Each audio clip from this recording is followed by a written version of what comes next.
দর্শক স্বাগত 3 মিনিটের খবরে। দেশে সংকটময় পরিস্থিতি চলছে এমন মন্তব্য করে বিএনপি চেয়ারপারসন বেগম খালেদা জিয়া বলেছেন, এই অবস্থা থেকে উত্তরণে গণতান্ত্রিক ব্যবস্থায় ফিরে যেতে প্রয়োজনীয় সংস্কার শেষ করে দ্রুত একটি গ্রহণযোগ্য নির্বাচন দিতে হবে। বৃহস্পতিবার দুপুরে সংসদ ভবনের এলডি হলে বিএনপির বর্ধিত সভায় লন্ডন থেকে ভার্চুয়ালি যুক্ত হয়ে বেগম জিয়া বলেন, প্রতিহিংসা এড়িয়ে ঐক্যবদ্ধভাবে দেশ গড়ার কাজে সবাইকে এগিয়ে আসতে হবে।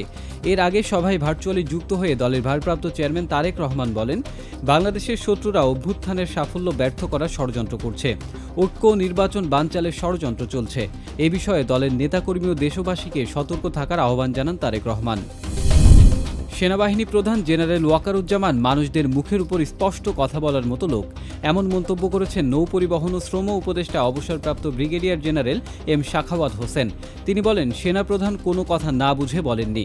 বৃহস্পতিবার সচিবালয়ে আয়োজিত সংবাদ সম্মেলনে সাংবাদিকদের প্রশ্নের জবাবে শাখাওয়াত হোসেন এ মন্তব্য করেন। এ সপ্তাহে জাতীয় শহীদ সেনা দিবসের এক অনুষ্ঠানে সেনাপ্রধান আগামী ডিসেম্বরের মধ্যে নির্বাচন আয়োজনের প্রত্যাশা ব্যক্ত করেন এবং মারামারি, কাটাকাটি আর কাদা ছোড়াছুড়ি বন্ধ করার আহ্বান জানান। সেনাপ্রধান হুঁশিয়ারি দিয়ে বলেছিলেন, তা না হলে স্বাধীনতা ও সার্বভৌমত্ব বিপন্ন হবে। প্রসঙ্গত, বিএনপি প্রয়োজনীয় সংস্কার শেষে দ্রুত নির্বাচন চাইলেও জামাতে ইসলামী ও বৈষম্য বিরোধী ছাত্ররা পুরো সংস্কার শেষে নির্বাচন চায়। জাতীয় নির্বাচনের আগে স্থানীয় নির্বাচন সম্ভব নয় জানিয়েছেন নির্বাচন কমিশনার আব্দুর রহমান এল মাসুদ। তিনি বৃহস্পতিবার ঢাকার ধামরাই উপজেলা নির্বাচন অফিস পরিদর্শনকালে কথা বলেন। মাসুদ বলেন, ডিসেম্বরের মধ্যে সংসদ নির্বাচন হওয়ার সম্ভাবনা রয়েছে, তাই হালনাগাদ ভোটার তালিকা জুনের মধ্যে চূড়ান্ত হবে।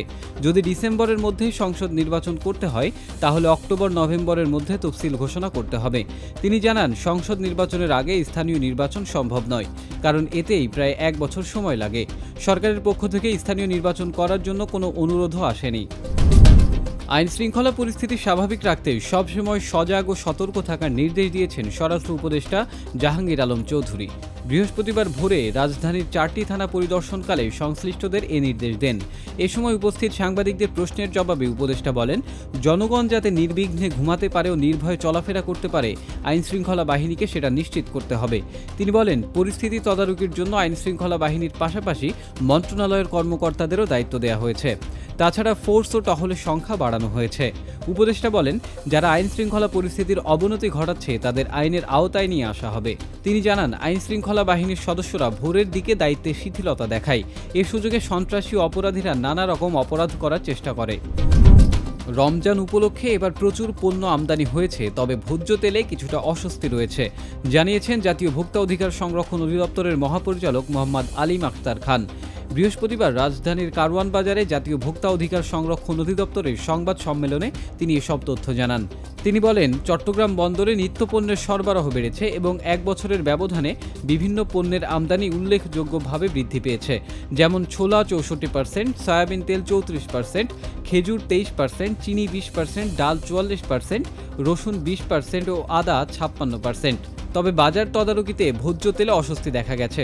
কিছু ব্যবসায়ী কৃত্রিম সংকট সৃষ্টি করতে পারে। তিনি আরও জানান, রমজানে বাজার তদারকির জন্য ভোক্তা অধিদপ্তরের দল দ্বিগুণ করা হয়েছে এবং 63টি জেলায় জেলা প্রশাসকের নেতৃত্বে অতিরিক্ত 30 দিন নিবিড় তদারকি হবে। এতক্ষণ সঙ্গে থাকার জন্য ধন্যবাদ।